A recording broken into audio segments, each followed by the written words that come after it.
Okay.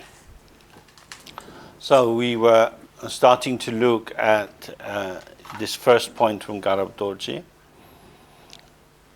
about coming to experience our nature as it is. In order to do this, we need to not focus on ourselves as if we were some kind of object. For example, it's easy enough to see what your hand looks like. You can hold it up in front of you and you can look at it and you can give an account of your hand, because your hand is something in the world with you. Your hand is something you relate to. You can do the same about your history. You can remember things from your past and you can give some kind of account of it. But your awareness as it is in the moment, the aspect of your existence which illuminates your experience, is not a thing which can be perceived. And this is the biggest transition possible, because all our lives we are simply concerned with the objects of experience, the things that we attend to. We look at other people, we look at our feelings, we look at our hopes and so on, and these are something that we stand in relation to. I can think of my childhood. I can think of where I live. I can think of my work, because there's a way in which I stand in relation to these phenomena. But who is the one who is having that experience? For example, say we think about Monday morning. All of us will do something on Monday morning, whether we're working or not. We can look ahead to that point and we can imagine I will be doing ... on Monday morning. In that way you stand in relation to the future. You imagine many of the factors that will be there, where you're likely to be, what you're likely to be doing, and so on. But who is the one who is imagining that? That person is not in the future. What is their status? What is their nature? Truly, what is the nature of the self, the one who is knowing? Are they merely a thought? Because the content of the thought about Monday morning easily vanishes. Something continues. That continuation of awareness, of presence, of clarity, this is the heart area that we're trying to investigate. But if you investigate it in the manner of it being a real thing, something which you can grasp, then the tendency is always to pull that new and fresh experience into the structure of something you know. So, I have a thumb on my right hand, and I have a brain in my head. Now, I can see my thumb, I've never seen my brain. In order to see my brain, I'd have to cut off the top of my head, which is probably not a good idea. One day in a car crash, I may find myself lying in a pool of blood with my brain in front of me. And my last thought is, oh, at last I meet you, dear friend. But till now, I don't see my brain.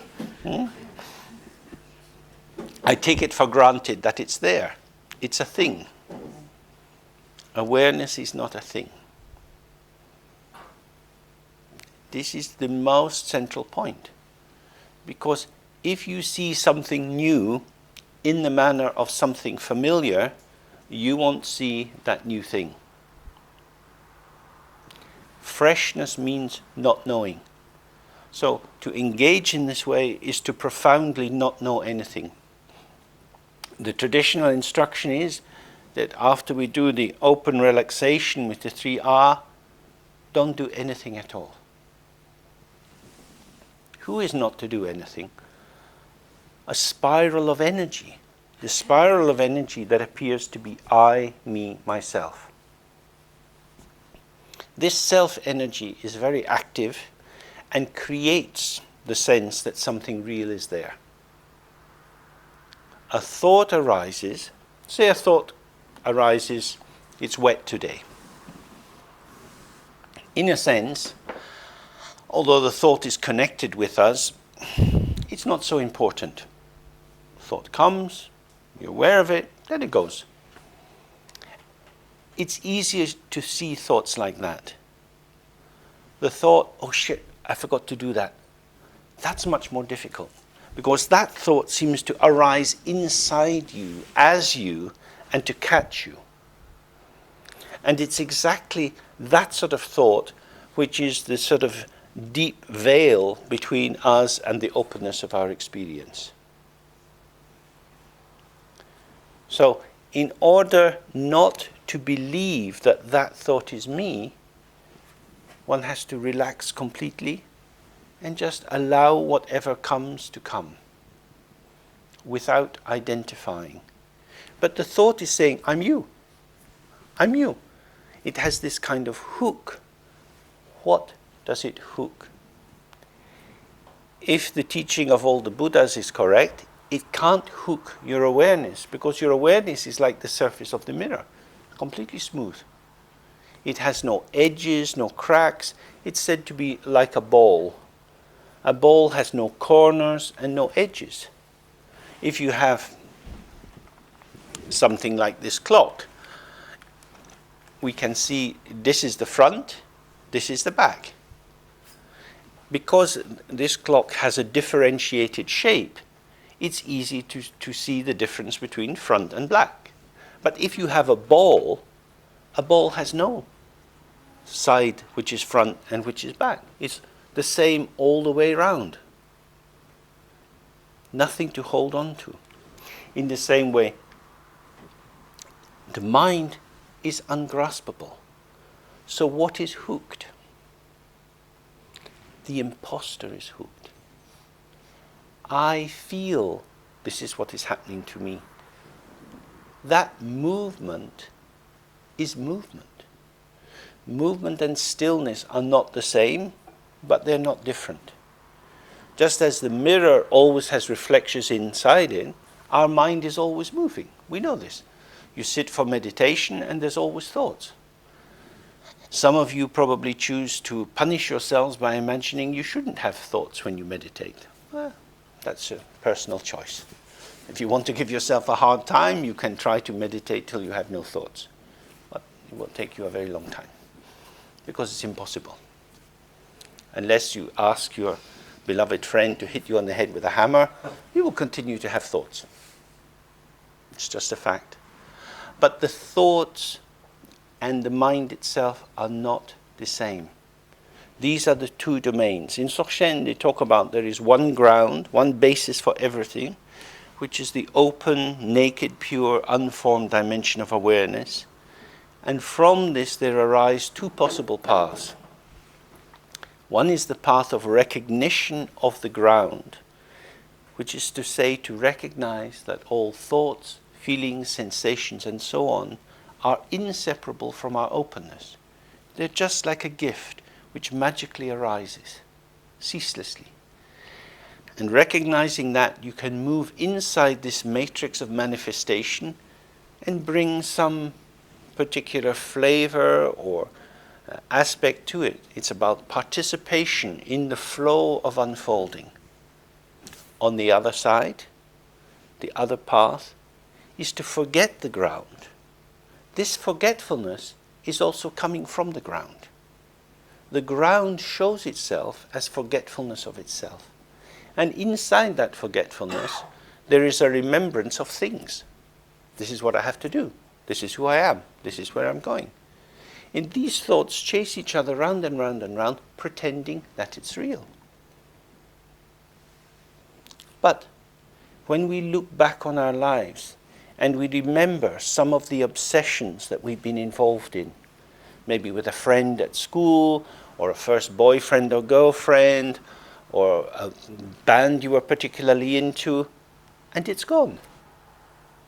At one time, your life was completely defined by this set of activities and propositions. It was who you were, and now it's gone.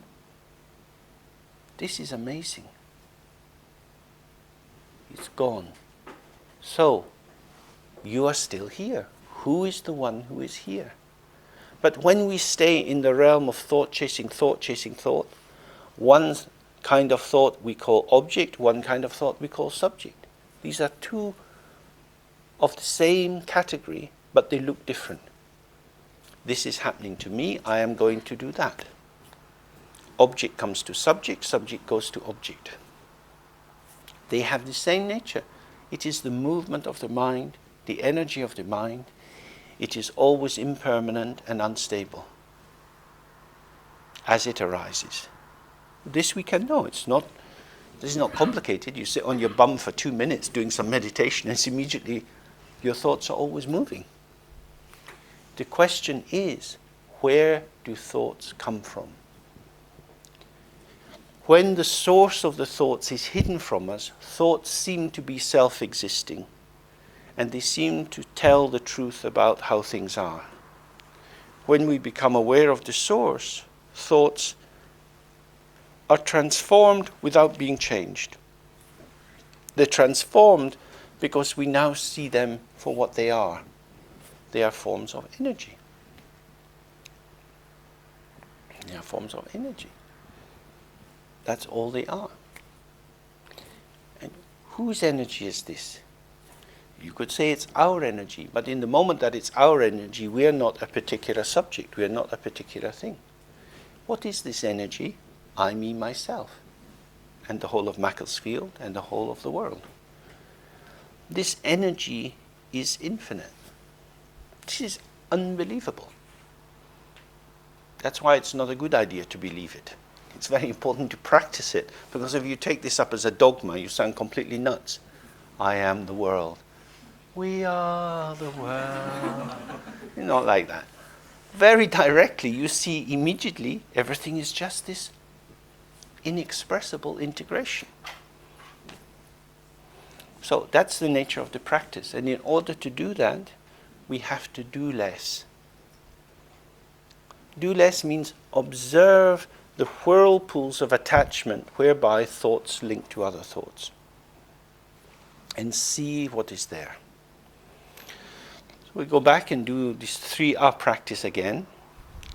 If you find yourself being sleepy when you do that, just correct your posture a little bit, use your spine to support you. The more your skeleton supports you, the more your muscles will relax. If your muscles are being held tight, that will block your breathing, and that will bring a state of tension, which will excite more thought production. We do the 3 R's. Stuff is happening. Who is it happening to? It feels as if it's happening to you. Of course, you're there. But the question then is, who is the one it's happening to? Observe very gently. Try to see how, as it were, a subject side thought and an object side thought coincide. The thought, and the thought, these come together. You move towards something, something seems to be there and important, and they lock together. And then more thoughts feed out of that. Observing here doesn't mean pushing and staring and investigating in a hard way. Just very, very relaxed. Very relaxed. You could imagine you're lying on the beach someplace, the sun's behind you and there's a clear blue sky, and you see a big eagle flying in the sky, and it's just moving gently on the thermals. And there's nothing to do. You're just observing movement. It's like that. Try to have as much relaxation and spaciousness, and then allow everything to move. Maybe if you're looking here, some people's bodies will move a bit, noises from outside, thoughts, outside, inside. It's one united movement, and within that movement, everything is very calm. So this is a practice. Are there any questions about this before we begin? When I was doing this earlier, I noticed your eyes hardly closed, and I thought you were like that Johnny Depp guy in the Pirates of the Caribbean, where he had them drawn on his eyelids. How do you manage not to blink? You know, I mean, I was falling asleep. So the only thing that kept you awake was looking at, see what I was doing. Yes, waiting for the eyes to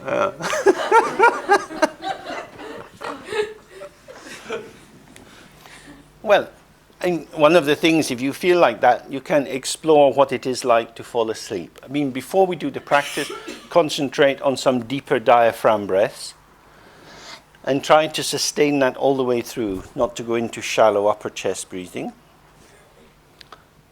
To maintain a focus is just to be relaxed, because as soon as we get caught up in something, the body mobilizes itself. You know, when you see a dog sleeping and suddenly it's twitching and you can see that in its dream it's running, we're just the same as that. When these thoughts catch us, we go into mobilization. So again and again, you can use relaxation into the out breath, long, slow out breath, and relax. And this is not an interruption to the meditation. Whatever you do is now in the meditation. So if you're sitting and you're not comfortable, then you can move. Some people think they have to sit very still and that's meditation, and if they move, they've broken their meditation. That's to make a very simplistic link between meditation and non-meditation. Meditation is simply a state of being relaxed and open, and inside that the body can move anyway. If you get a pain in your knee, you stretch your leg, then the pain will go. Or you can be heroic and keep your legs tightly crossed and have a lot of pain. You have a choice. Either way, whether you stay with the pain or you move your knee, the thing is, don't lose the meditation. This is what you have to explore for yourself. So when you feel sleepy, just slightly increase the focus out. And then relax. So you're bringing it up as an intentional attention, and then you relax it. Then you become a bit more vibrant. But one of the reasons we often feel sleepy in this kind of practice is because we usually have something to hook our attention. It's the same with children, you know. They need something to keep them stimulated. They like something to be going on. And when on a day like this, if they're stuck at home, they say, "Mom, I'm bored." "Why don't you do this?" "I don't want to. I don't want to." It means this object, because I know it, I've done that game before, the game can't hold my attention. But here we're not talking about attending from the point of view of a subject focused on an object. Allow subject and object to move. If you feel bored, you just stay with the one who is bored. If you feel sleepy, if you can, stay with the one who is sleepy.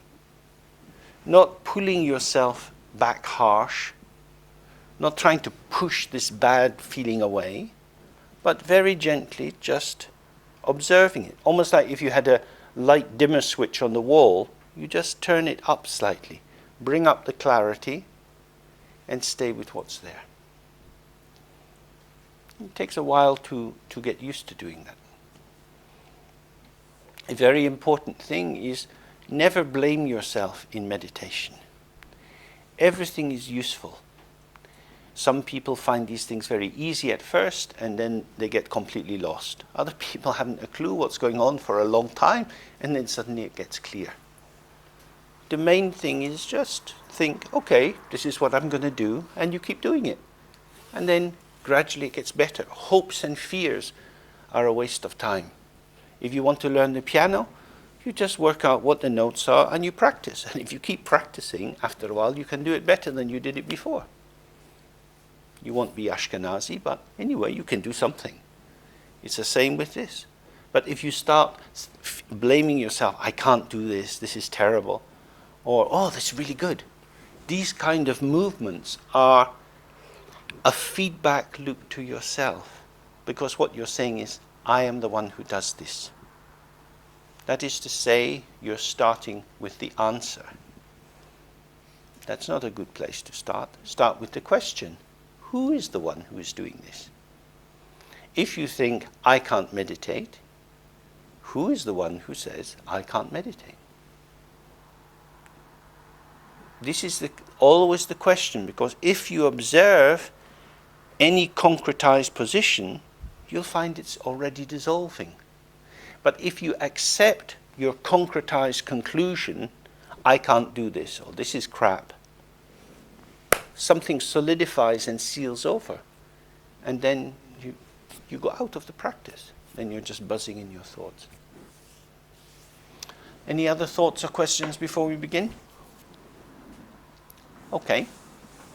So, having a supportive posture,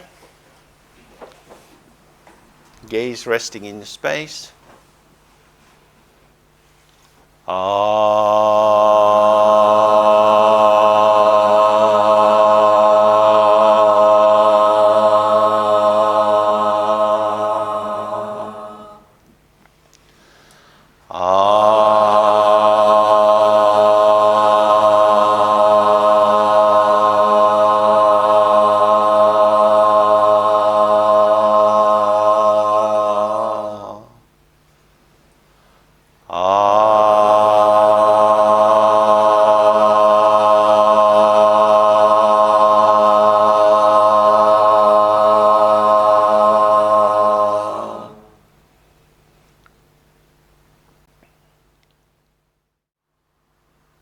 Okay. So when we do this kind of practice, you don't want to do it for too long, because the key point is to not make it a matter of effort. It's not a matter of will, but rather of relaxing and resting again and again. So, what is this natural condition? You say the mind itself has no shape or color. It's to say it's not a thing. And it means when we do the practice and some shape or color or form arises for us, then by definition, this is not the natural condition itself. This is something else. This is the reflection. The mirror shows what is there. The mirror is the illuminator. The reflection, even although it's bright, is not the illuminating thing. The reflection seems to show what is there. When you look in a mirror, you see your reflection. Your reflection shows you you. That seems to be the case. But what shows you the reflection is the mirror. If you see the reflection and you think, oh, it's the reflection that's very bright, the reflection is the illuminator, you forget about the mirror. You take the mirror for granted. This is what we do all the time. We take our thoughts and feelings, which are like the reflection in the mirror, we take them to be the primary illuminator, as if they're telling us who we are. So in the practice, we have to look again and again. Whenever we see something which has a shape and a form, it is by definition a reflection. It's something arising, something which is showing. It's not the mirror itself. It doesn't mean you have to push it away, you simply have to know what it is. In the same way, if you were going shopping for clothes, you look along the rail, and if you decided you wanted to get a blue sweater, many green sweaters, many red sweaters, they're irrelevant. You don't need to pay any attention to them. You don't need to look and see whether they're made of mohair or what the cut or the design is, because you're looking for a blue sweater. No matter how wonderful the red sweater is, it has no interest. It doesn't mean it's bad. It doesn't mean you have to spit at it. It's just sitting there, not causing any trouble, and you have no desire. It's exactly the same. The more we understand that the site of illumination, the natural open awareness, has no shape and color, everything with shape and color is not that. So we already know what thoughts are. We've been spending a lot of time with thoughts. More thoughts come. Are we shopping for thoughts? Of course we are. We love thoughts. We can't get enough of them. Green, blue, yellow, red, we'll take any kind. We're not fussy. That's the sad thing about our situation. Any thought that comes along is immediately intriguing, fascinating. This is a little bit sad.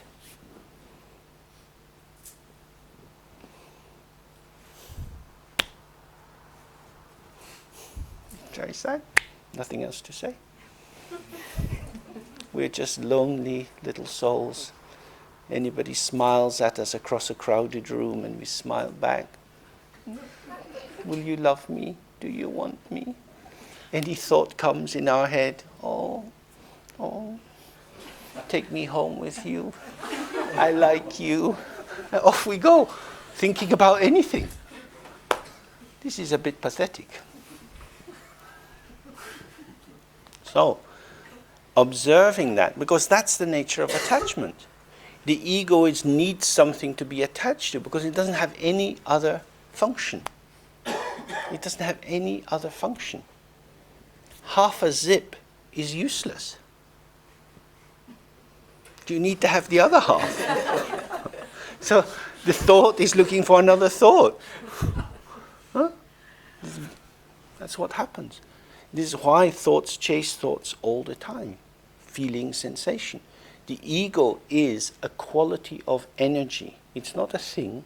It's a tendency to seek wrapping, a tendency to seek contact, to seek the building up, the stabilization of possibilities. It's an activity. That's why the root instruction is don't do anything at all. As much as possible, relaxed. Clearly, some of you have done a lot of shamatha practice, focusing on settling the breath, on the breath or an external fixation. That's a very useful support for doing this kind of practice. Because here we're seeking not to be distracted by any object at all.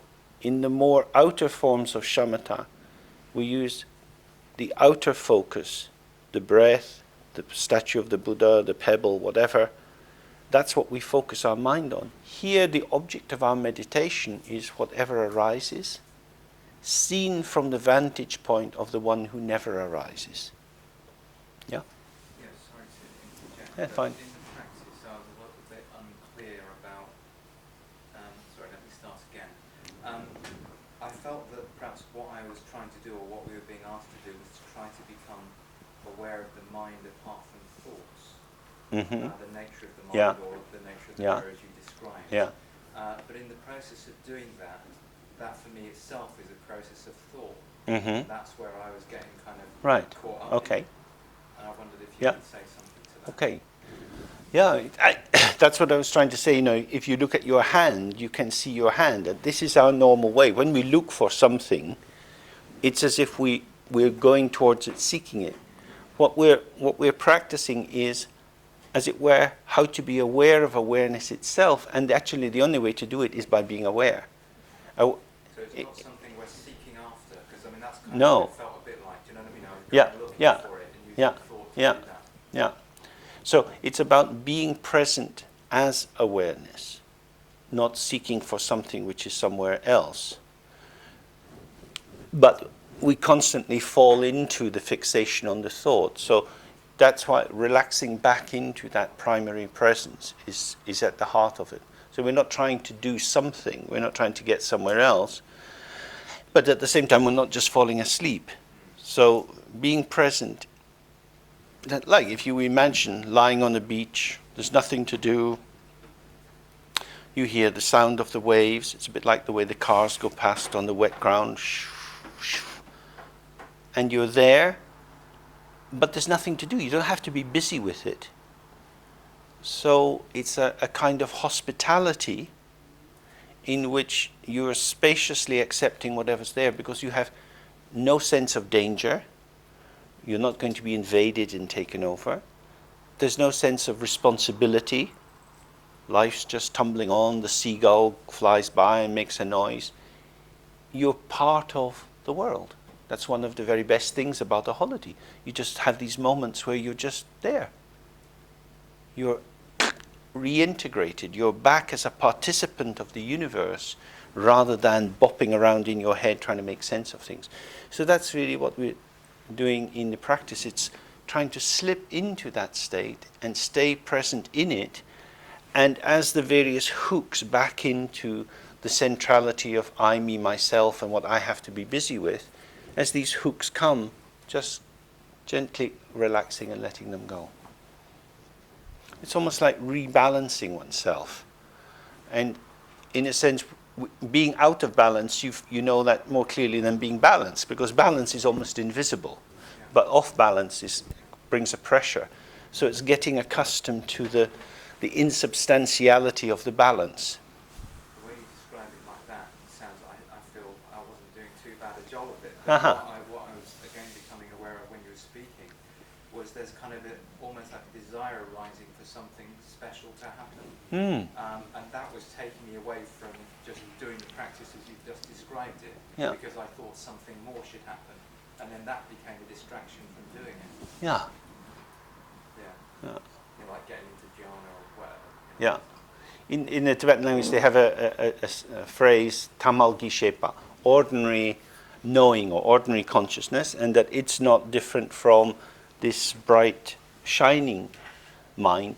And the way the mind shines is with colors like dark brown, gray, dirty green. It's not sort of bright with the primary colors like in the tanka. So if we go back to this idea of the one ground and two paths, when you're connected with the ground, even depression is the radiance of the mind. Sadness is the radiance of the mind. We think it's going to be some special, bright, illuminating thing, but once we see it, we see these different textures are also just how energy moves. And then instead of being discriminating from the point of view of, I like this, I don't like that, I want to feel happy, I want to feel confident, I want to feel spacious. But now I find myself feeling tired and bored and I've had enough. Well, what is that? Where does that come from? If it's correct that the mind is infinite, there is no other source.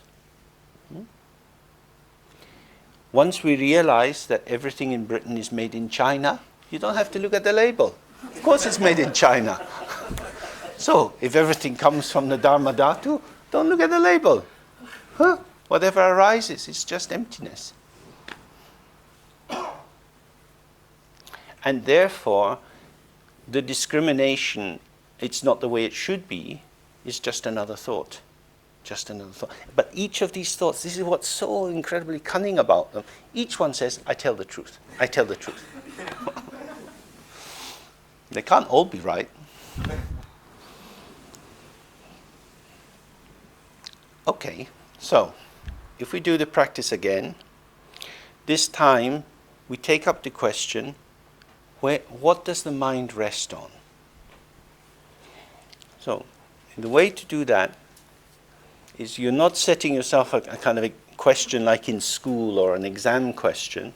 It's not a question to be solved. It's more just, I don't know, say you went to the ballet, you might think, how do the corps de ballet collaborate in this particular production?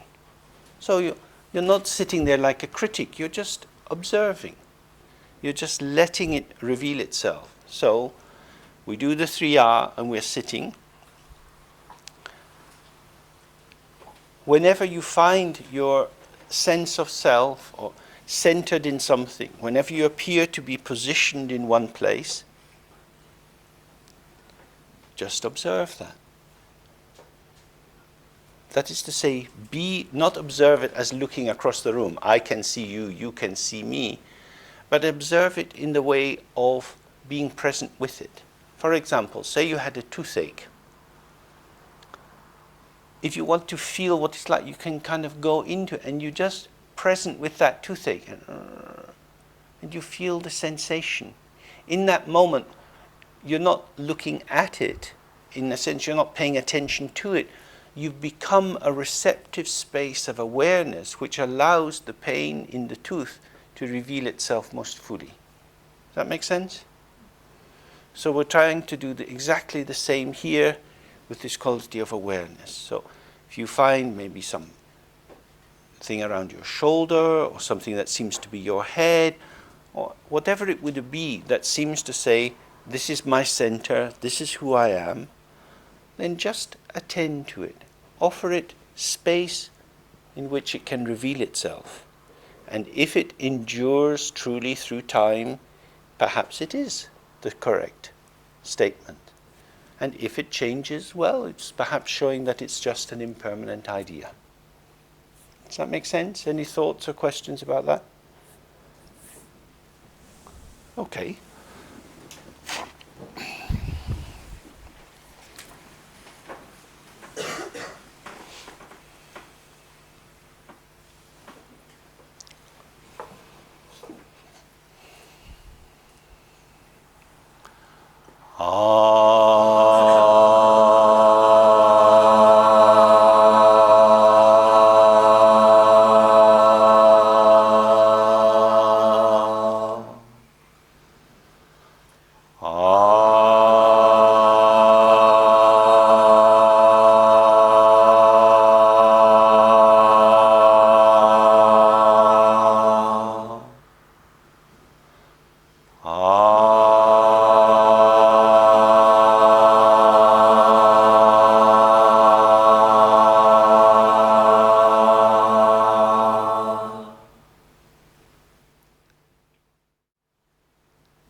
So just take a few minutes and see if you can articulate to a neighbor what you find your mind resting on.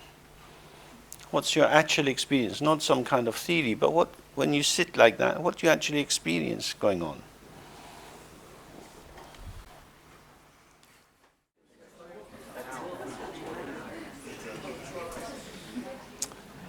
Okay, so let's see if there's any things you'd like to say about your discussions.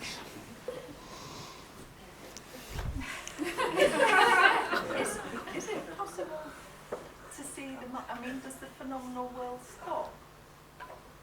I mean, do you see this kind of crystal-y thing, this mirror thing? Oh yeah, it's marvellous.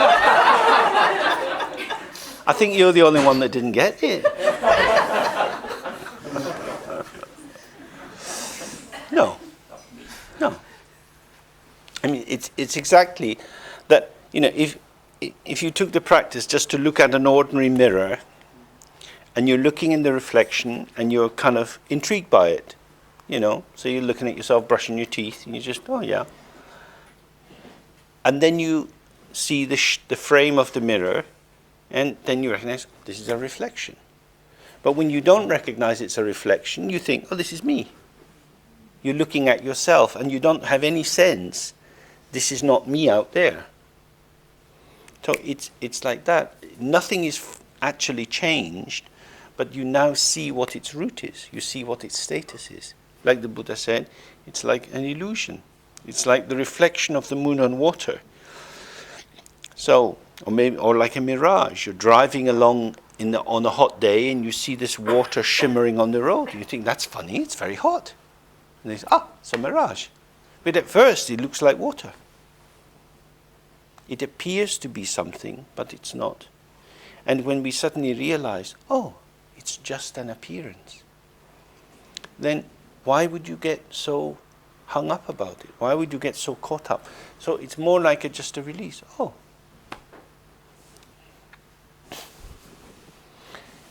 Any other thoughts or questions? Well, I think your question is, what does the mind rest on? Yeah. Is that right? And my answer is, I couldn't find anything for itself. Mm-hmm. That was what came to me. Mm-hmm. Yeah. So then the question would be to stay with that through time.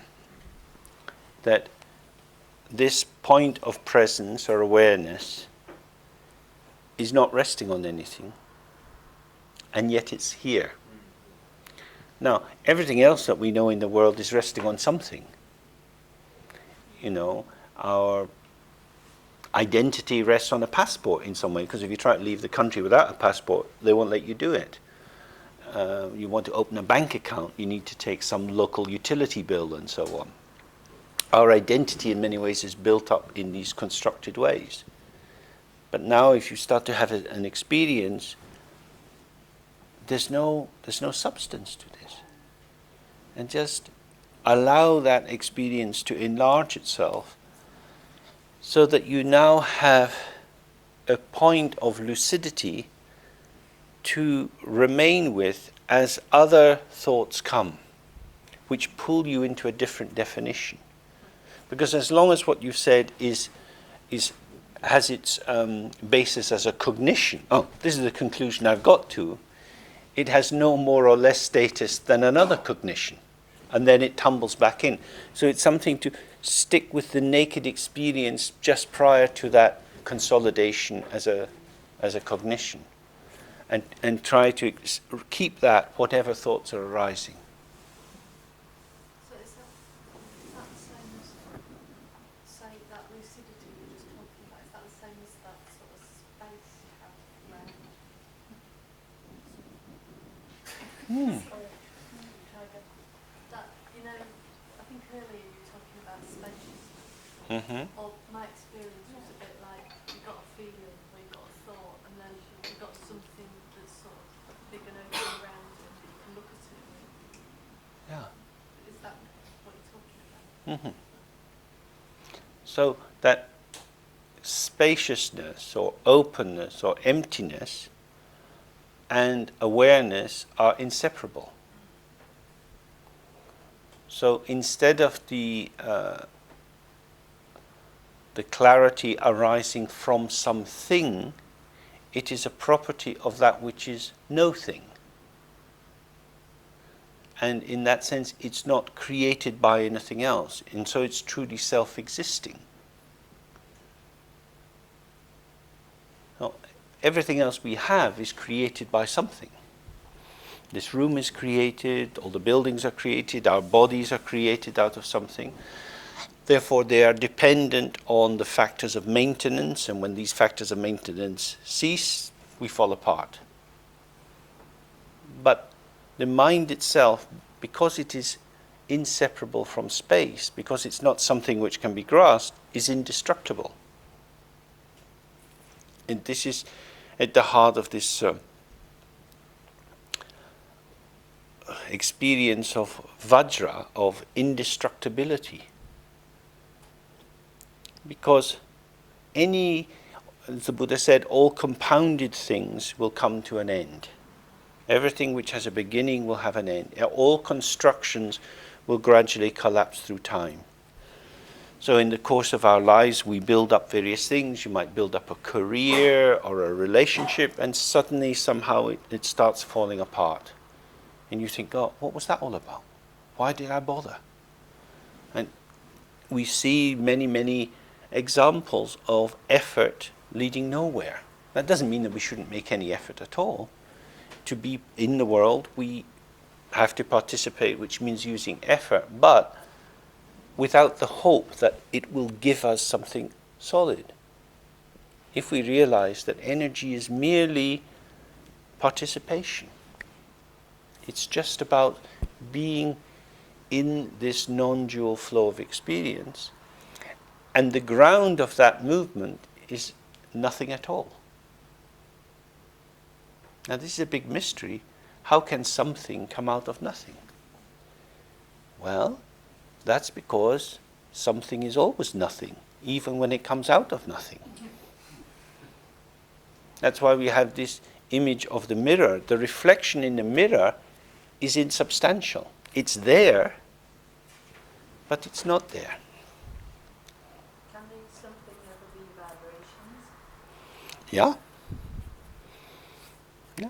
This vibration is another way of describing the energetic quality. So in this room, as we look round, we see different shades on the color of the wall according to the proximity of a light to the wall, and as the light shifts outside.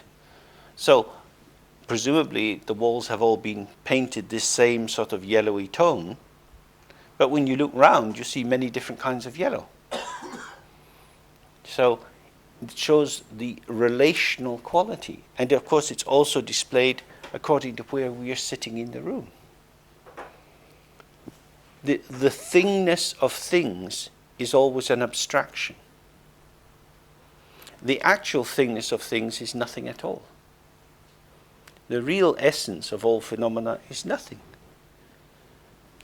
The imputed essence is constructed out of abstract concepts. So I can say, I am male, I am Scottish, I live in London. Scottishness is an abstraction. Male is an abstraction. It's a concept. Nobody can define what it is. So is vibration and sound classed as nothing?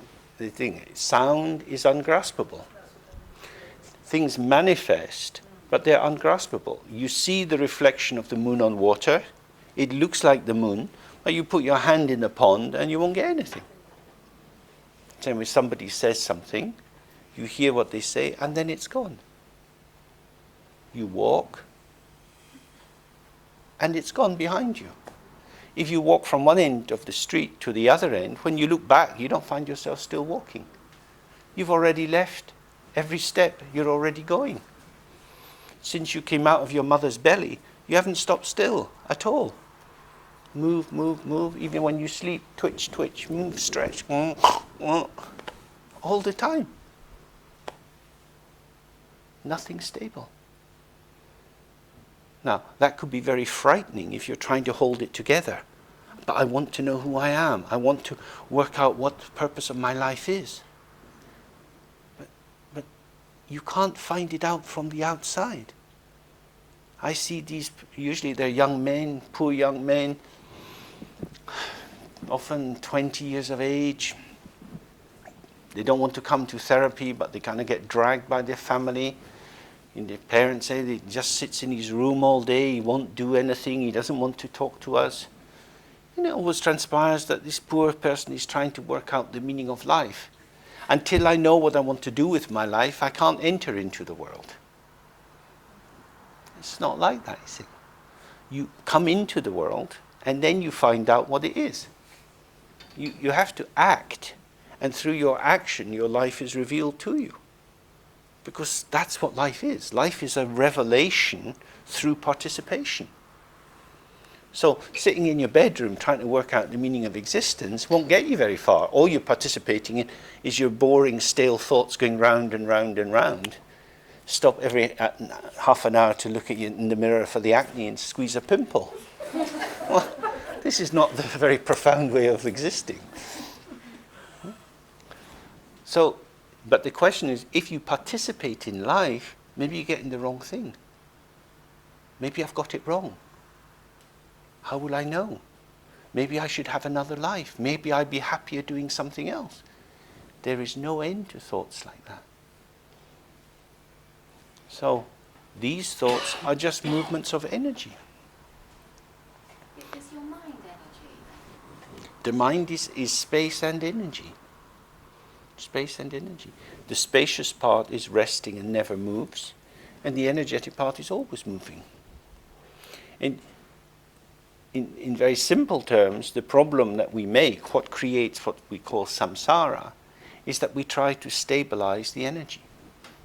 But the energy never stops. So you spend all your time trying to make something stable, which of its very nature is moving. And because that work never comes to an end, you have no time to look at the other bit of yourself, which is stable and never moved.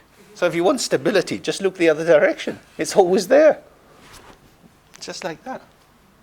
But of course, when you're looking at energy as it manifests, it's quite exciting. It seems to be something more to grasp. And that's our fixation, subject onto object. When we look at the space, you can't see space. So it's as if nothing's there. Yes, nothing is there, but it's there. And so it's to find yourself present as space, which is lucid and radiant and constantly manifesting phenomena. So that the space and the movement are not two separate categories, but are non-dual, inseparable.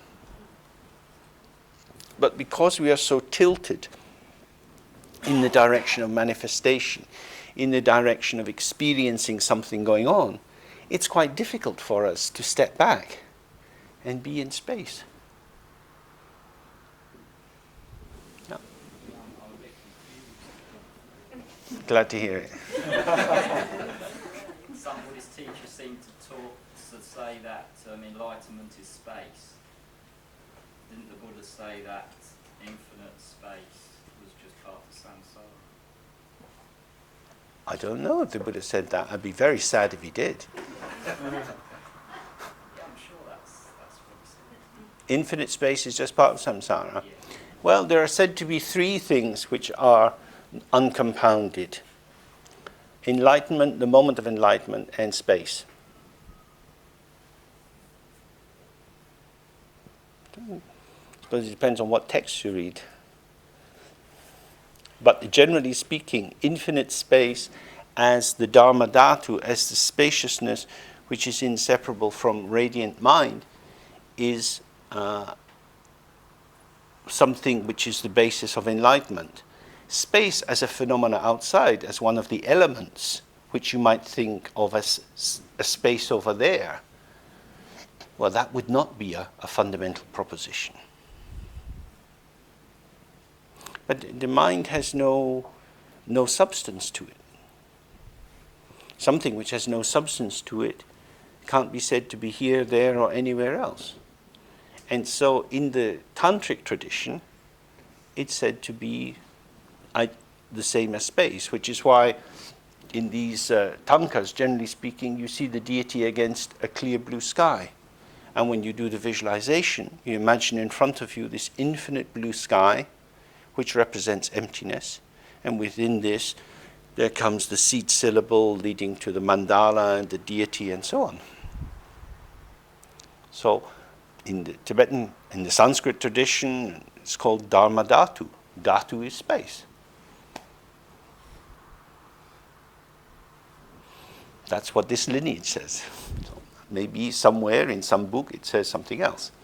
But I don't think they're talking about the Dharma Dhatu, because there are two things here. One is the world of experience, and the other is the world of abstraction. When philosophers talk about space as a concept, that's not what we're talking about here. We're talking about the immediacy of the ungraspability of awareness, which is called Dharma Dhatu.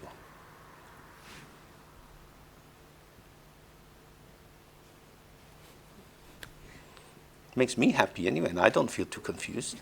So, So awareness is nirvana. yeah, according to the tantric tradition and Dzogchen tradition, yeah.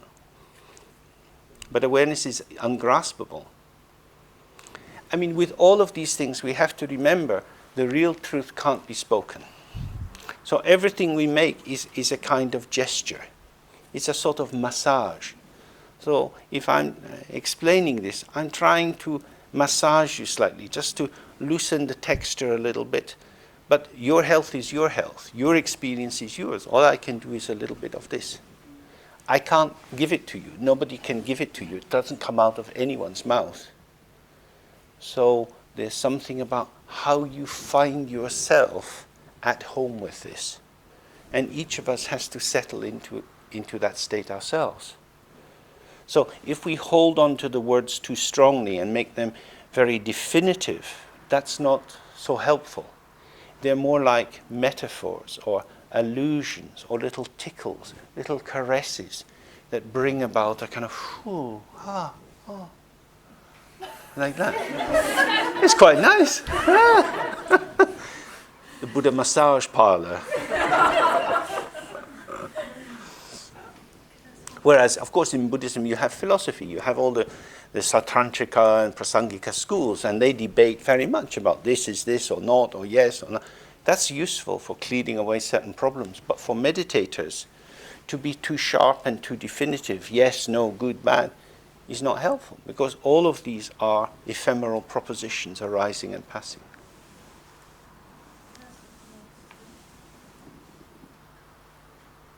I feel a bit embarrassed to speak because it's quite really obvious. But you know,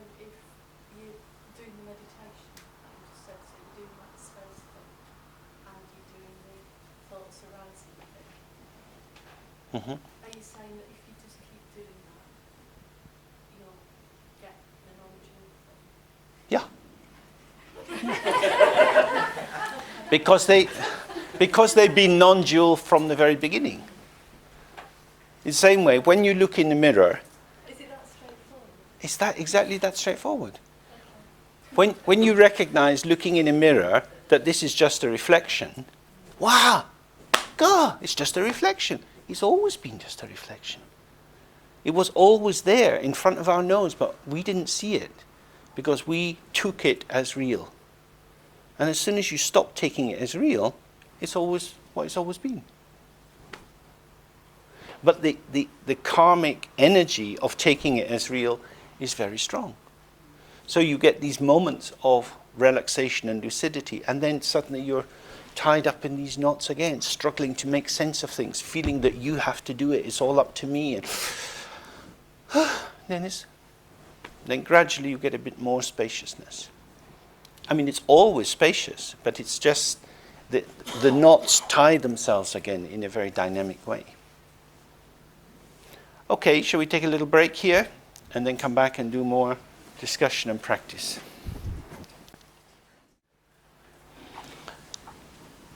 In our Western culture, we have all sorts of categories for organizing our experience.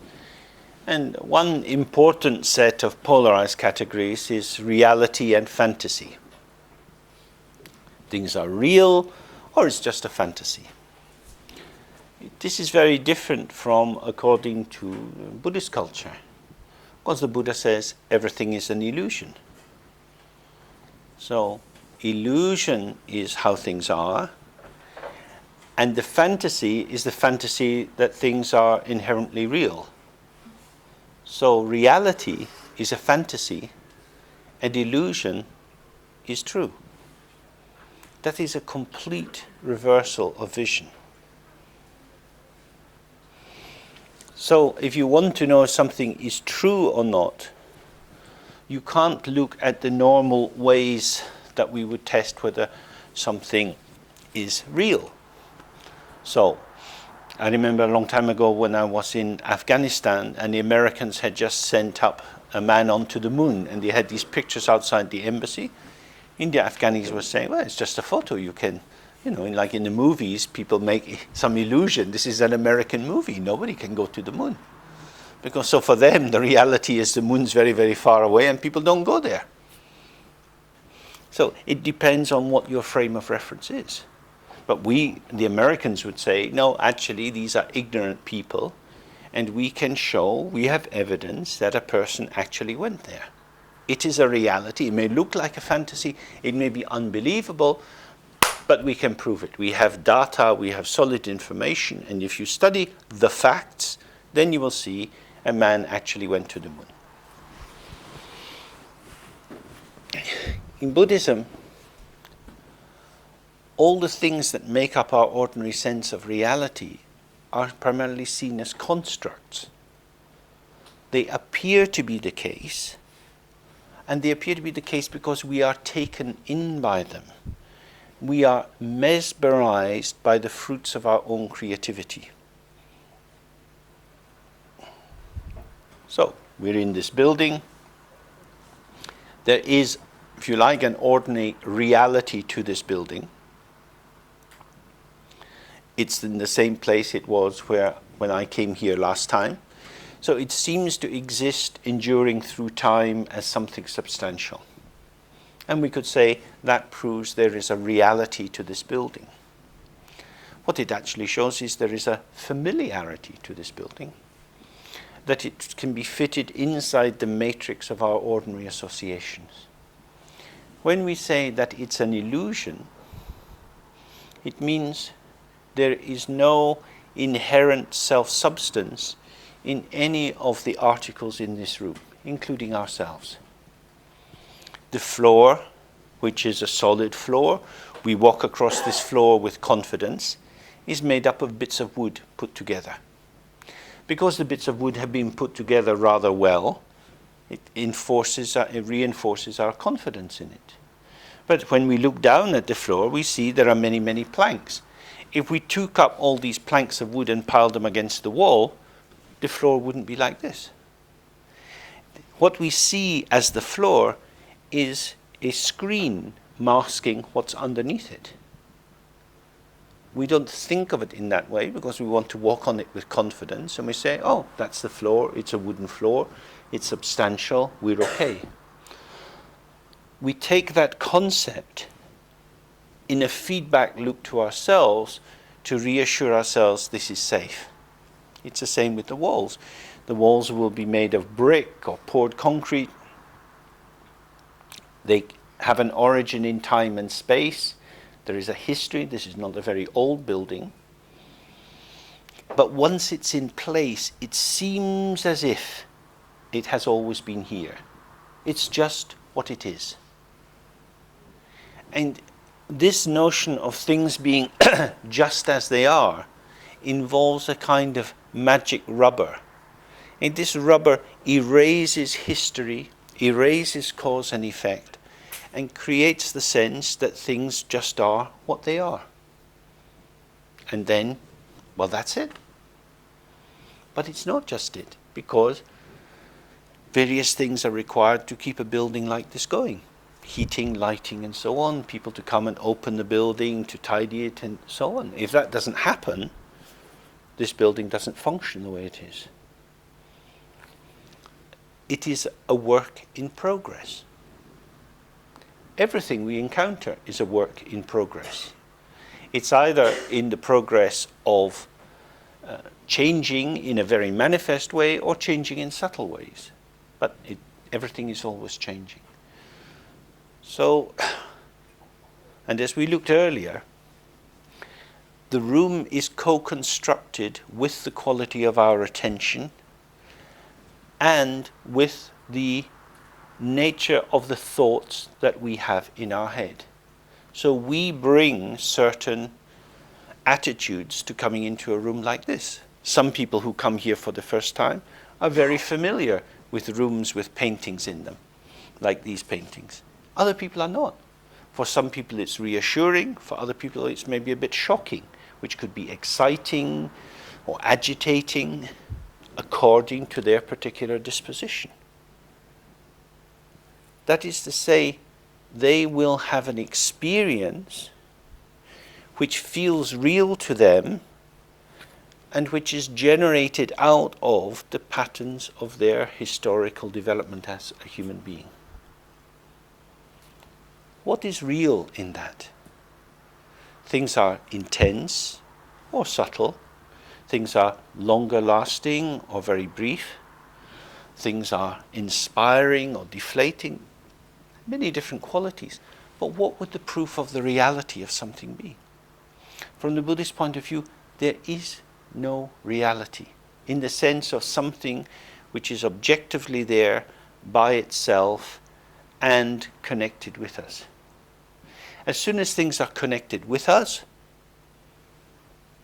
we are involved in them, and then they are subjective. If they are not connected with them, we've no idea whether they exist or not, and so good luck to them. About that we don't speculate. There may be people on Mars. If we get to Mars, that will be interesting. If we're not on Mars, that doesn't mean anything. Because on the level of experience, what is important is the nature of the showing of ourselves in the moment,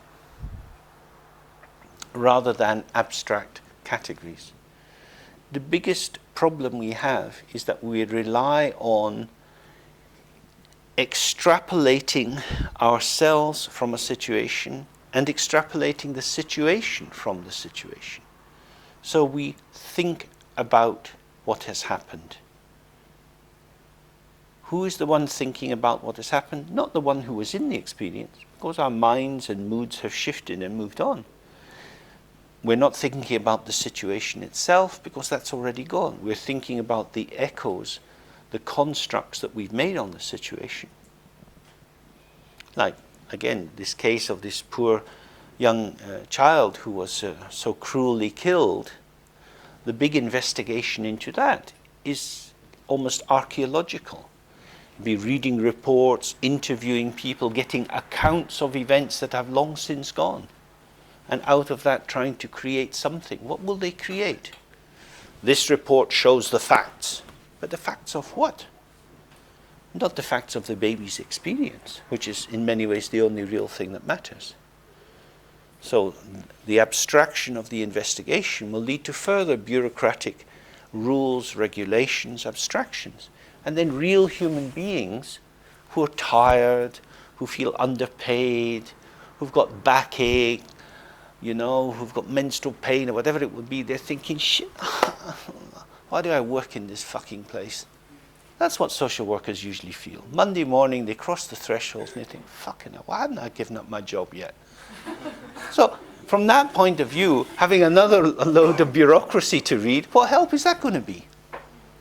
This is the world that we live in. So much encouragement to go up in a helicopter and think about things. And from this vantage point up here, everything is wonderfully clear. You go for your cognitive behavioral therapy. First class helicopter, absolute clarity, now I know what to do. Helicopter comes down, you're in your ordinary life, and it's very different. So you go back next week to your therapist, up in the helicopter again. Have you done your homework? No. Why not? Because my life's in my face. If you don't do your homework, nothing will change. Okay, back up in the helicopter. Now I see why I should do my homework. Then you go back into your life, down in the... What the fuck am I supposed to do? Huh? Everything's clear up there. Maybe that's the space the Buddha was talking about. That space of abstraction. That's not very helpful. That really is samsara. The space of hindsight, the space of foresight. Actual sight, embedded vision in this world is always one of complexity. So what we are really concerned with here is experience. And experience is always immediate and ungraspable. And yet it is us. The immediacy means you don't have too much time to think. We can think about things afterwards and before, but in the moment, if you're having a conversation with someone, you're in it. You find yourself saying things. These things happen and reveal themselves. This, in the Dzogchen tradition, they use the word hlundrup. And hlundrup means created in a moment. It means immediately here. And this is the nature of our lives. How to be present in the immediacy of the situation rather than trying to create a split screen for ourselves where we are half there and half processing it. Because this, of course, is what we learn as children. We're told, relax, count up to 10, think about what you want to say, prepare. And so there's the immediacy of the situation and our game plan. And often there's more game plan than immediacy. In Dzogchen, the goal is to get to a place where you don't have any game plan at all. Where you can just trust the immediacy of your embodied existence. That's very nice. Because the validity of the experience is revealed through the connection. That's why in therapy, in many ways, group therapy is the best. Because in a group therapy, too much is going on for the therapist to even imagine they know what to do. So they find themselves somehow responding. But if you have a one-to-one, you can kind of shuffle the cards a bit and be a bit in control. But if you have to be a participant, that's when things become more interesting. Because you have to find how you can be simultaneously with the experience of how other people are. You can't control, but you also don't want to be trampled underfoot. So how can there be enough space for you to be you and me to be me as we move towards each other? Because of course, as soon as we recognize each other, a new system is created. It's no longer me going to meet you, but there's you, me, as an evolving, complex manifestation. Now, that involves feeling from the belly, feeling from the heart, as well as being in your head. so that you are part of what's going on. And we began today by thinking a little bit about the things that keep us apart, away from the possibility of participation. The furniture in our head, the assumptions, ideas and memories that we've all accumulated. If we really investigate that, we may come to see that being fresh in the moment allows us an ease of being which is much greater than that created by planning. Trusting the moment. Now, trusting the moment doesn't mean being stupid. It doesn't mean you have to forget what you know. It's not the same as an impulse, but it has to do with the lived experience of non-duality. That is to say, I have never been out of this world. I am always in this world with you. Even if I go into my own house and I want to close the door and keep other people out, I'm still part of the world. There is nowhere else to go. We are always connected. So my being, my existence is always with others. So if I sit inside myself and try to think what will I do, it's an illusion. Because there isn't a me moving towards you, but as soon as I'm moving towards you, something else is happening. Does that make sense? Does that seem to fit with your experience? So if that is the case, the main thing we can do is try to attend to ourselves and attend to the environment as they evolve together.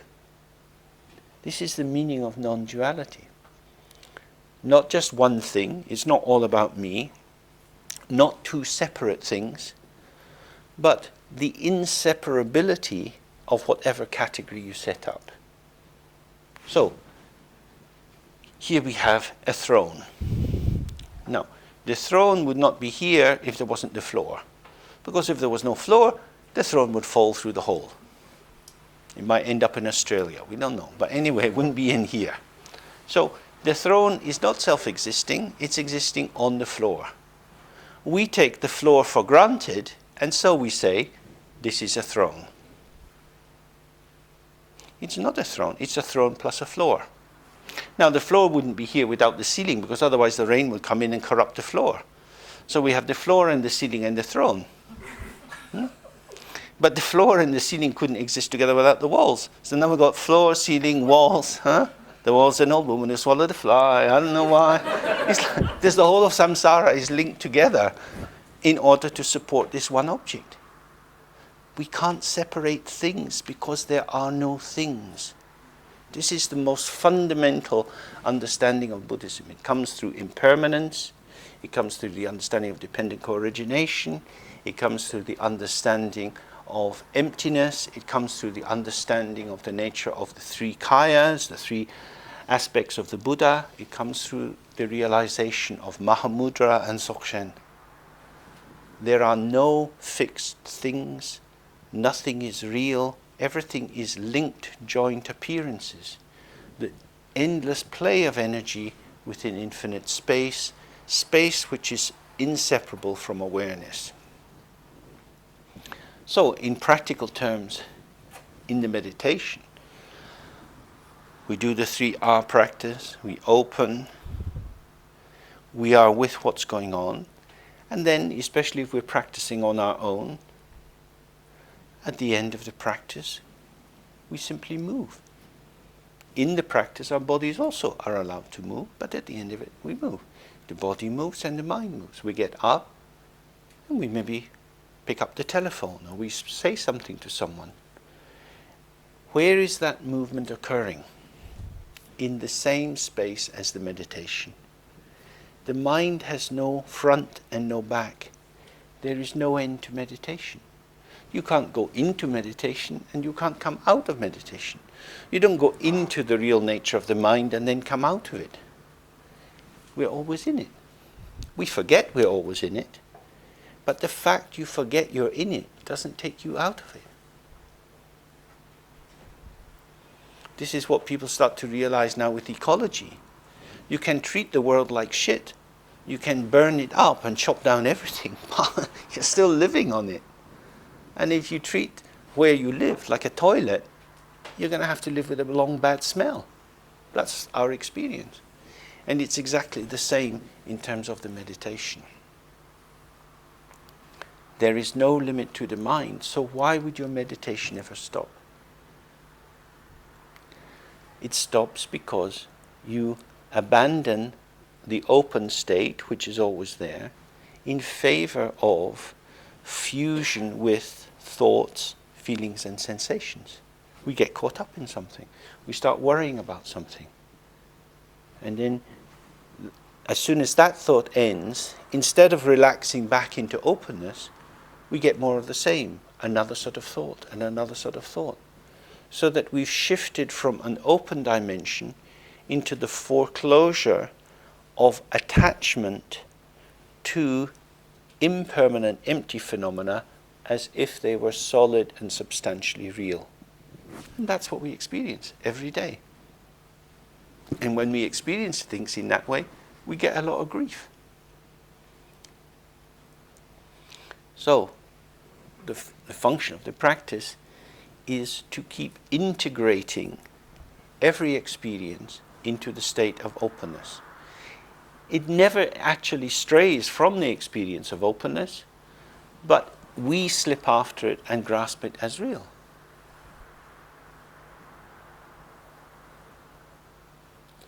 For example, let's hope this doesn't happen, but for example, say this evening somebody phones you and says, oh, some bad things happened. A friend of yours is in a car crash. We say, oh, that's terrible. It is terrible, but it's not real. What does that mean? Well, if they're in a car crash, they're probably already in hospital. They're in hospital and they're going to live or they're going to die. If they're going to die, gradually the consciousness releases its merging into the body and goes off on its journey into another life. If they're going to live, the consciousness gradually returns and they find themselves lying in a bed looking at all the bandages and, oh God, what's happened to me? Twofold. Oh, how are you? I can't pay.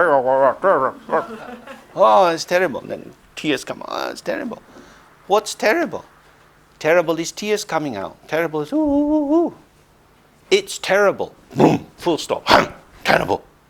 It's terrible for a while. They get better or they die. What do you want?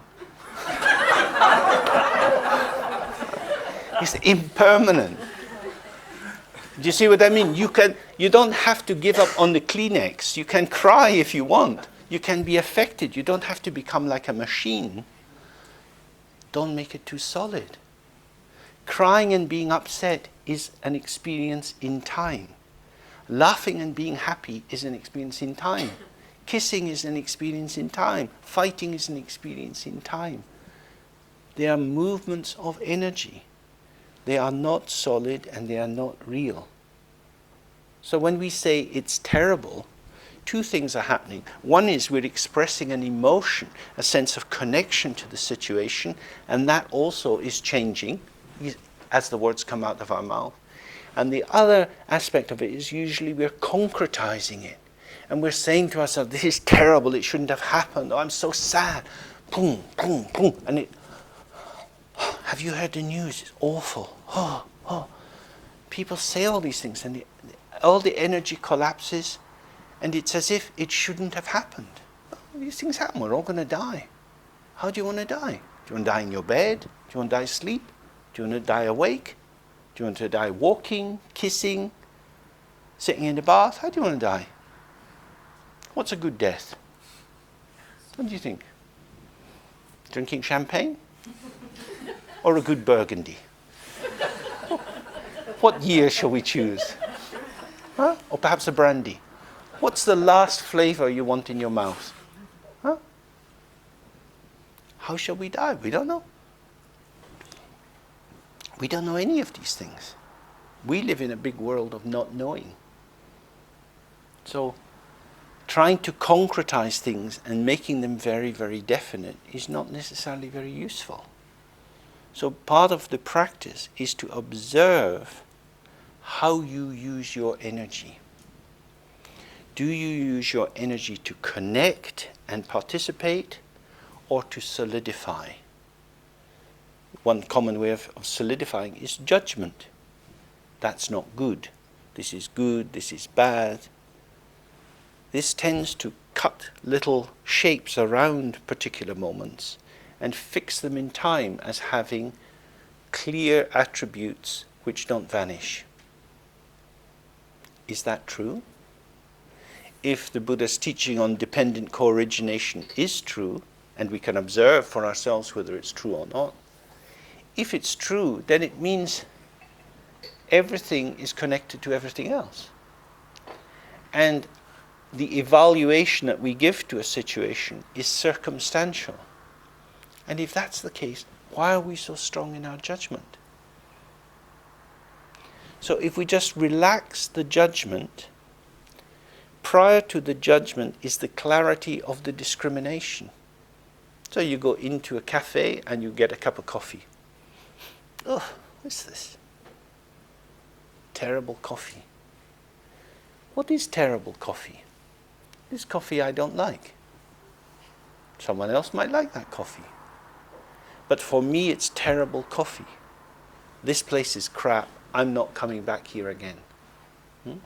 So each step there, you have the discrimination, the immediacy of the moment of the taste in your mouth leading to a very solid decision about this place and what they do here, and it's ridiculous.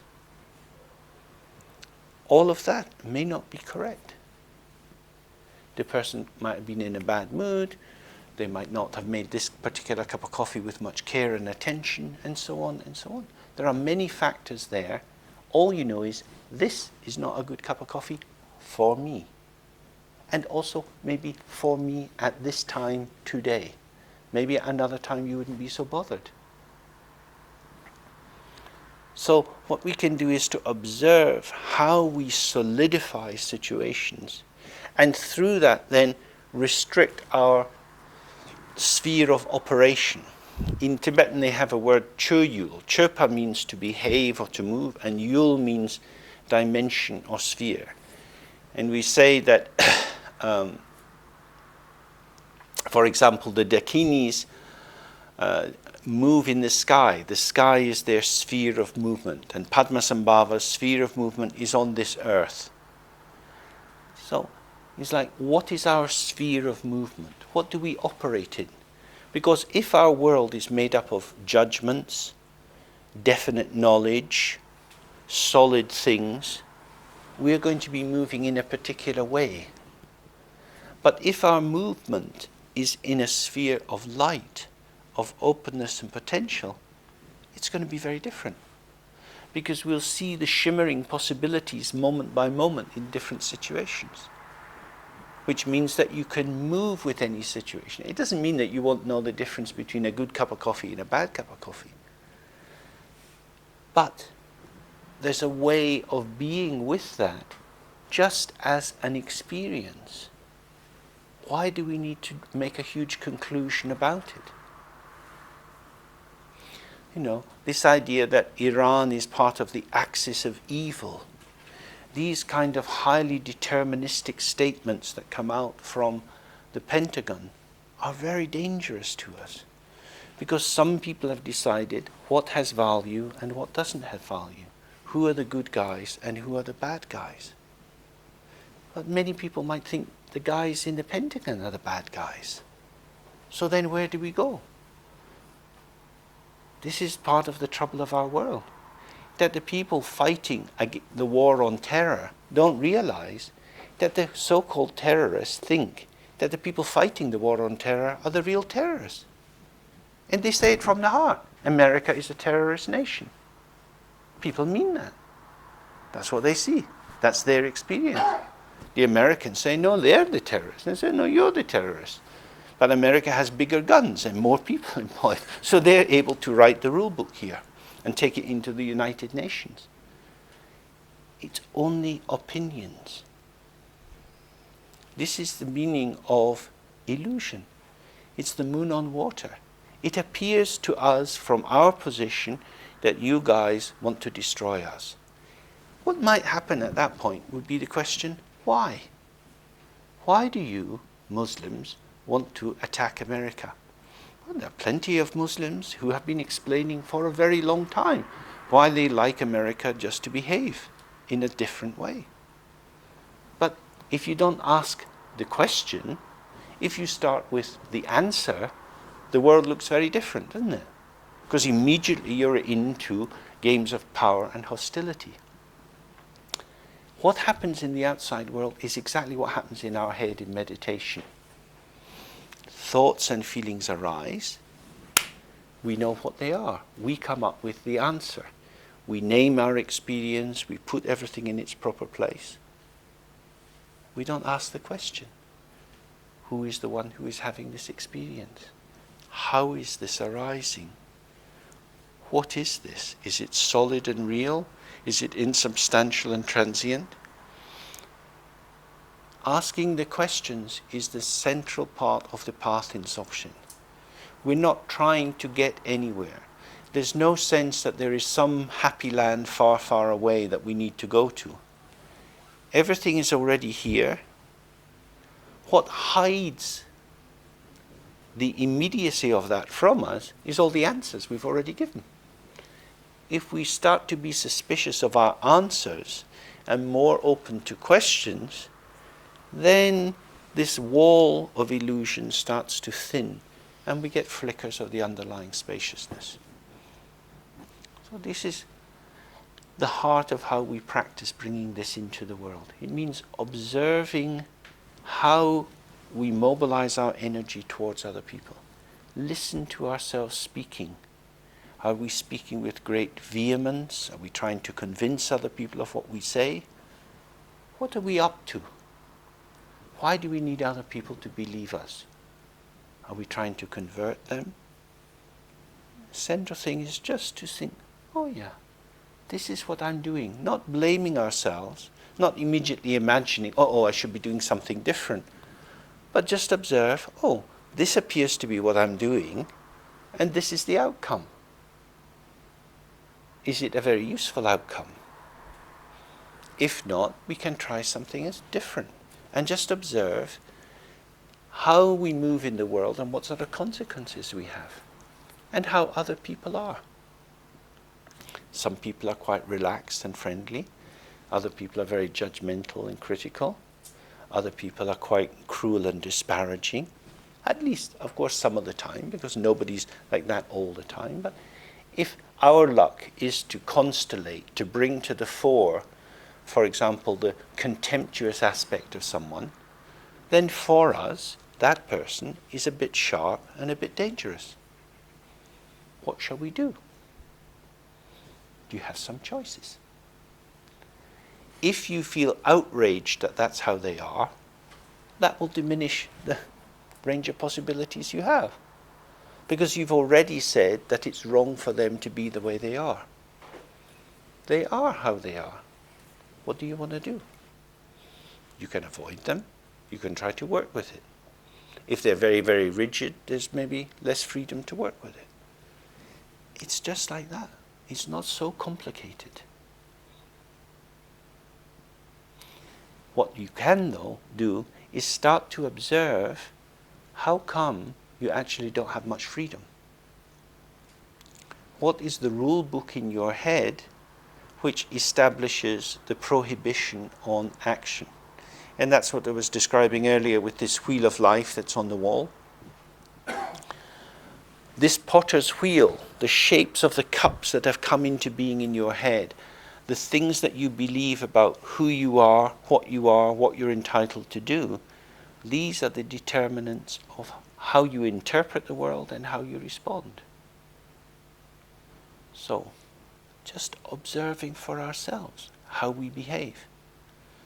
Walking along in a wet Saturday night, seeing groups of young people getting ready to get pissed. We think, why did they do that? They do it because we are too old to do it. They have to do it for us. They're acting on our behalf. Just observe the kind of judgments that arise in your mind. See how you make sense of the world. And observing that, let that drop and look with fresh eyes. Maybe it looks different. Maybe you can be moved in a different way. Because any situation can reveal multiple possibilities. Multiple possibilities. It's the same with ourselves. If you judge yourself harshly, if you have habitual anxieties and doubts, if you have strong negative beliefs about yourself, just observe how these function and gently explore, are they true?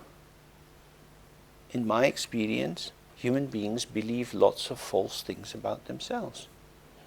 Very often, nasty, horrible people believe that they're very nice, and very good-hearted people believe they're terrible. So that the good-hearted people always think, must try harder, and the nasty, self-indulgent ones think, I'm doing a good job. This is quite sad, quite tragic. So we have to try to observe, what are my beliefs? What is the basis of my identity? What do I build my house on? It's what we began with today. Every time thoughts arise in our mind, and without any clarity we merge with them, we are presenting a particular positioning of ourselves. And that position then influences the next position and the next position. So all day long we go through these particular distortions, and each distortion reveals the world in a particular way. We don't have an ongoing clarity. So very important to go back again and again and observe, how am I construing my world? There is no right and wrong in this. It's not that you have to get rid of all the bad thoughts and replace them with good thoughts. That's the general path of Mahayana Buddhism. Rather, what we're concerned with is to observe the nature of how thoughts, feelings and sensations build up a substantial picture which constrains our freedom to respond with wisdom, with love and compassion. That we become alienated from ourselves and from the world by the intensity of our limited beliefs. And so just opening into the space and allowing these beliefs to come up and reveal themselves, and just to linger in the air long enough to catch them and see them. Oh, so you might have a belief, oh, I'm really stupid, I never understand this. Thought comes up, oh, and you're right into it. Just relax a little. I'm stupid.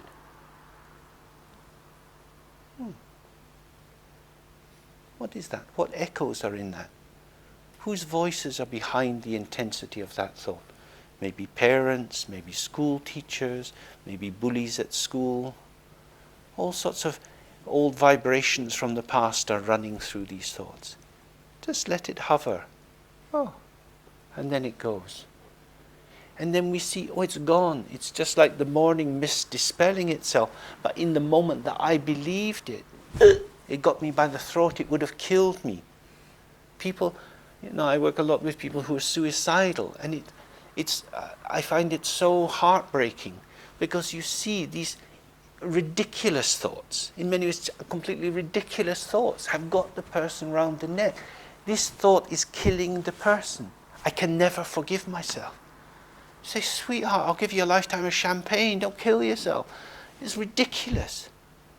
You see it in the newspapers. There was a young boy of 14 killed himself because his girlfriend left him. There was a very interesting program on the television, maybe some of you saw it, with Michael Portillo, where he, when he was at school, and I think 16, his best friend killed himself. And the mother of this best friend phoned him up a few years ago through the House of Parliament, and they met and had lunch, and they decided to make a film about it. And it was incredibly sad. This young boy went away on nice family, everything was very good. He went away on holiday, and met this girl who lived not too far away, and they started just a kind of pen pal thing, and they would meet each other from time to time. Was very innocent, no sex involved, just a lot of longing. And then he became a little bit obsessed with her, and she was going to move away with her parents to another part of England. And he got a bottle of pills and got a couple of cans of beer and went up to where she was living and went into the forest behind and took the pills and drank the alcohol and died because he couldn't bear it. And when you see that, it's so sad. He couldn't bear it. What was it he couldn't bear? An experience, how long would it last? He would have a broken heart. It's just awful. It's just insane, isn't it? From the outside it looks insane. But some of us in this room may have been in situations where we felt like that. Some of you may have tried to kill yourself. May have been in situations where it felt there is no future. I can't go on. I don't know what to do. And vanishing would be better. In these moments, we're captured by a thought, and that thought shrinks the whole world around us and has an intensity that demands only one course of action. Now, it's a sort of radical example, it's an intense example, but it's not so different from what we all experience in meditation.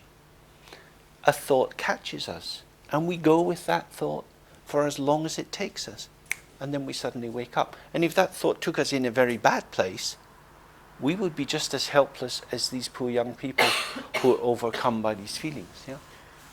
I'm curious what you would have to say about the difference between acting out of your true nature in a spontaneous and creative way, being present in the moment, and acting out of an impulsive drive, and knowing how to see the difference in such an instance where you have the intense need to do something, to kill yourself, or to hit somebody, or to shout, or whatever it would be. It doesn't have to be an intense situation such as that, but the discerning between the two. Well, impulses are always dualistic. An impulse arises in me and goes out through me towards the world. And a spontaneous action arises in non-duality. Self and other, or figure and ground, arise simultaneously. And so the environment is the co-creator of the spontaneous movement, whereas the environment is the provocateur of the impulse. It seems to stimulate it, but the impulse shoots out of me as my gesture towards the world, unmediated by the future. Because if someone provokes us, we are actually attacking the past. You insult me, I want to hit you. I'm hitting. Who am I hitting? The person who insulted me. Insulted is past tense. So I'm now leaping from what you did into what I'm doing, which will then lead to you doing. And so we get an escalation. Whereas the more connected, spontaneous gesture is the world and me at the same time, in the same place, moving together. So the way to recognize the difference between the two is that when we are impulsive, we feel kind of blinkers coming down. We're not actually so connected. We feel we just have to. I just have to. Which could be hitting someone, eating a whole cake, sticking heroin in your arm, having sex in a public toilet. It could be any kind of thing where the person feels overwhelmed by the need to go into that action. And it's usually irrespective of the consequences. So the key mark of impulsivity is that we don't care. Whereas a spontaneous gesture with someone, like if you were doing improvisational movement, is you're connected. You care about the other person. You're attentive to the line of their body, and it's moving in a complex joint process. Well, I suppose you could say in an impulsive action you do care, but you care exclusively about the thing that you want to enact, or only about the thing you want to That's do. right. which means not caring about the consequences, in particular. So then the opposite of maintaining a non-dualistic open attitude would be to keep your inclusivity. Absolutely. Absolutely. About about all things, in a sense. If you see, people fighting in the street, they don't really care if they're really getting into it. They don't care who sees them. Yeah. So they've blanked out context, place, and they don't care about the consequences. So they cut out time. Now we live in time and space, time and place. So once you ignore that, you're in a mental sphere. Although they're physically fighting, they're in a completely mental sphere. They're not in the world as it is. Because they've forgotten, actually, we've got hospitals now. Why have we got hospitals? Especially with accident and emergency departments. Because people get stabbed. Yeah? And I don't know you, so you might have a knife. But I don't care. You said that to me, I don't fucking care. So in that moment, no time, no space, just you. I'll get you. Oh, how come you've got a knife and I haven't? Oh, terribly sorry. I didn't mean it. Shucks. Well, it's too late. It's too late. I didn't care. That's what it means by not caring. Maybe it could also be said to be a very selfish act. Oh, indeed. Yeah. It's entirely self-referential. Yeah. So, let's do a little bit more practice. Starting the same way.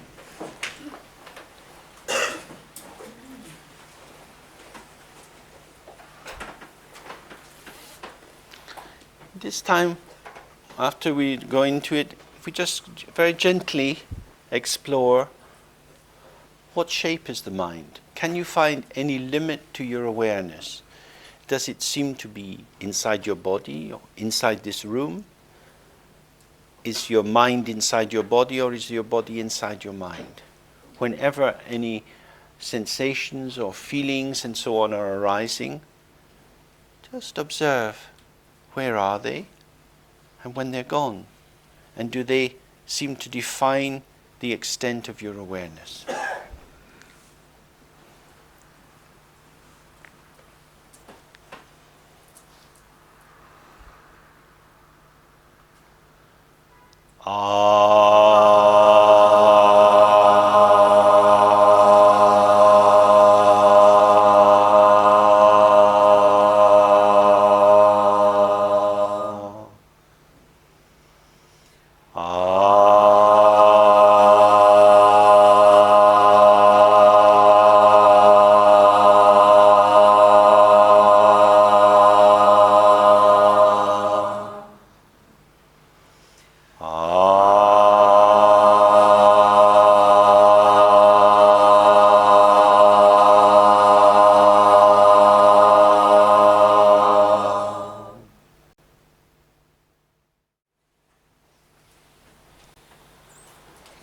So again, that's a very useful question to take up because it allows you to see the moment where you fuse with the thought, where the thought determines the nature of the world. Now, as we've talked many times today, we are very used to thoughts being the ultimate litmus test, the proving ground of reality. We trust our thoughts.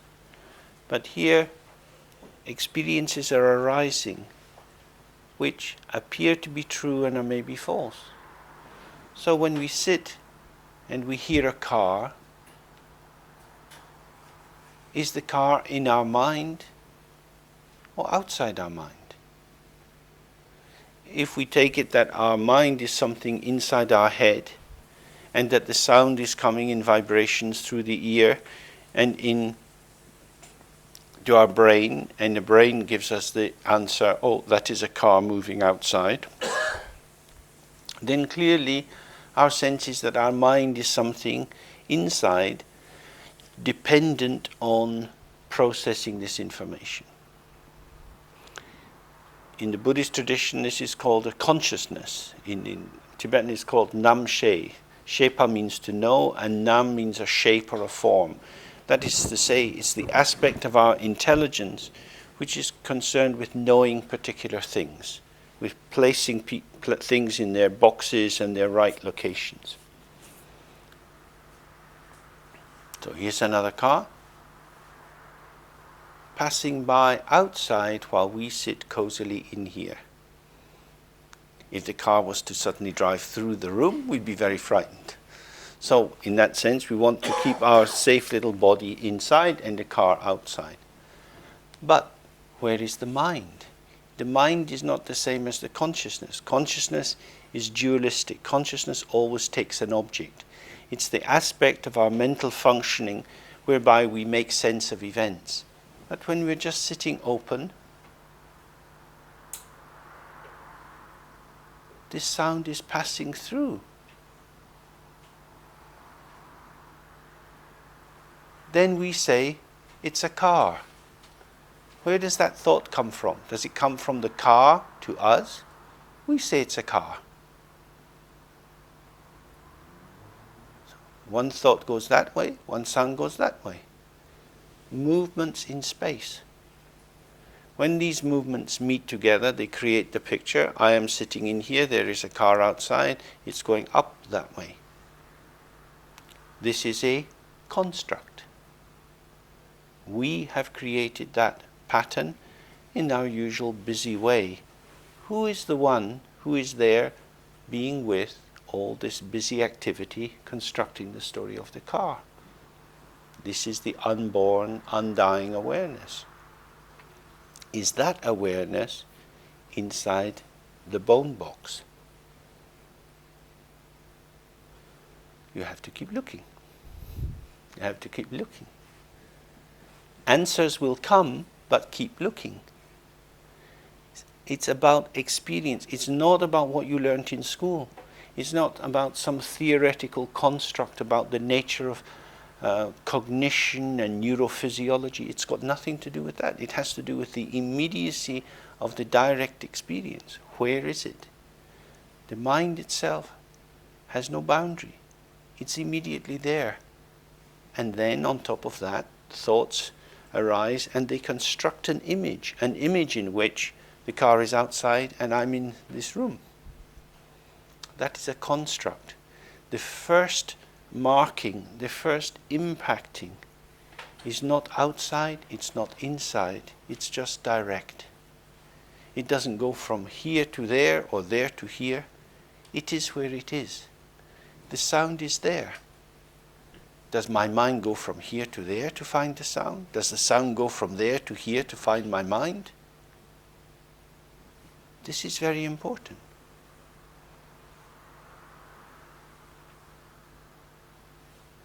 If awareness has no boundary, it's immediately there. And we can experience that directly, again and again. Do the practice, relax into the out-breath, and just observe. For example, if the weather gets better, sometime you can sit in the park and look at the wind moving through the trees or the clouds across the sky. Is the cloud outside my mind or inside my mind? When you're relaxed and open, there is no inside and outside. That's the meaning of non-duality. In the mirror, many reflections arise. Of course, you can't speak about it, because as soon as you speak about it, you come into language, and it's pretty clear that the motor car is not going through my head. Awareness is not something you can talk about, but if you have the experience, it has no edge, no top, no bottom. Everything is immediately there. So this is the heart of our practice, to keep relaxing and opening, and experiencing how energy manifests all phenomena without effort from this ground open state. Any thoughts or questions before we come to an end for today?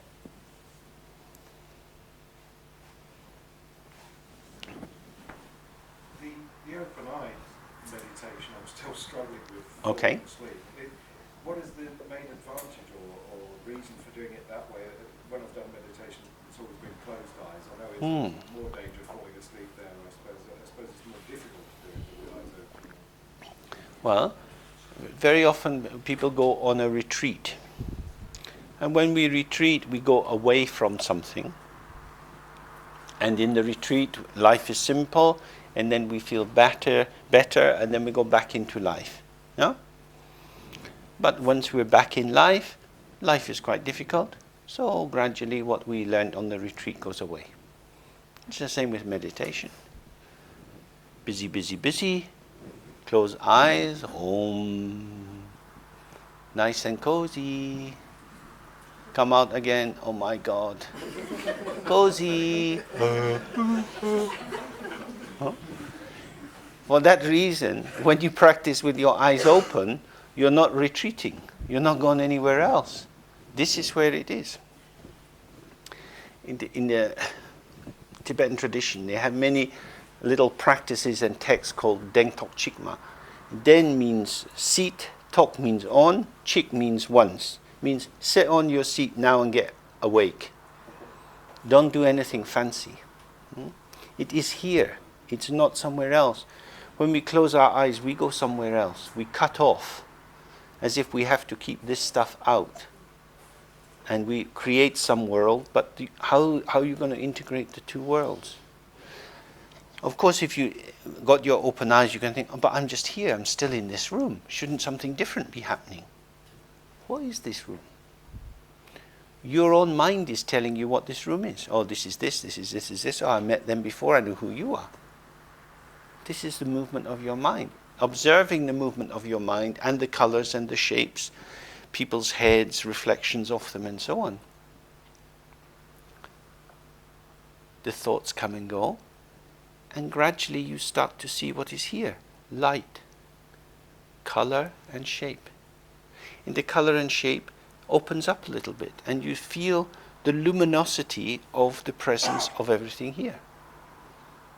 And the luminous becomes more concrete and more open. And you pulse between nothing at all, luminous radiance, oh, it's you. Luminous radiance, nothing at all, like a concertina. And in that way, the three aspects of existence gradually become integrated.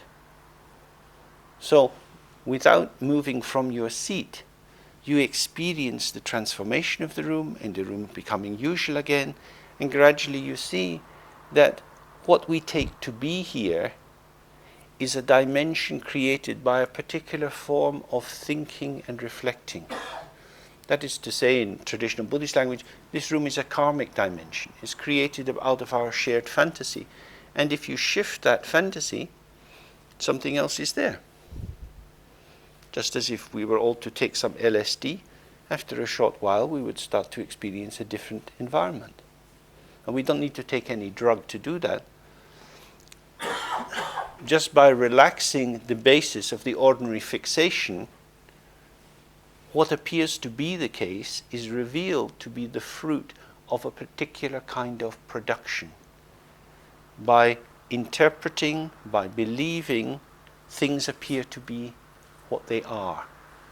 But when you look differently, they're not what they appear to be. It's not what they are. It's one mode of appearance. That's why we meditate with open eyes.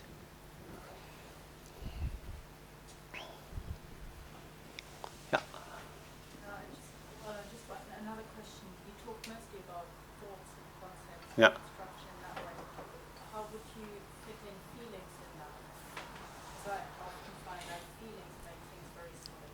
You know, believe in something or wish or something like that. Feelings have the same quality. I mean, there's often more diffuse around the edges than thoughts. Thoughts often have a bit more of a precise shape to them. But feelings also, they're like a kind of vehicle. You enter into them and they take you from here to there. So if a feeling of longing arises or a feeling of hope, if you fuse with it, when you come out of it, you'll be somewhere else. So essentially all these mental arisings, if we take them as real, operate like a game of snakes and ladders.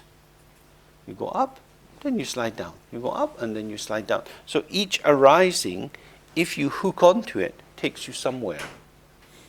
from the point of view of meditation, that's the main thing that they do. So what we want to do is to relax and not go with them. We don't block them moving, but we don't want to move with them. Now, feelings, because they are amorphous, because they are not exactly sticky, but they're enveloping. They wrap themselves, and we're gone before we even know it. So, in order to do that, we have to have absolute clarity and relaxation. Otherwise, we will be inside it. Now, part of that is, if I'm looking here, and it comes behind, it's caught me. So, fixation in any direction leaves us with a back. We have everything on the front, eyes, ears, everything's looking out, and behind we're much more vulnerable. The same way in the meditation, when we do this 3R, awareness has no top, bottom, front or back. So we ain't looking anywhere. But of course, as soon as you get caught up in anything which is arising, you're back in a unidirectional movement. And as soon as you do that, something else will grab you from behind. And that's how we keep moving. Relaxing, panoramic, 360 degrees, infinite vision. And then you start to be able to feel things coming from behind you. And you don't get so caught in them before they move on. So that's how I would proceed with that. Okay, let's do one last short meditation and end for the day.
Gewandi nyadun da ejen lama drjene droa chi chamalupa dei sala ke pashu.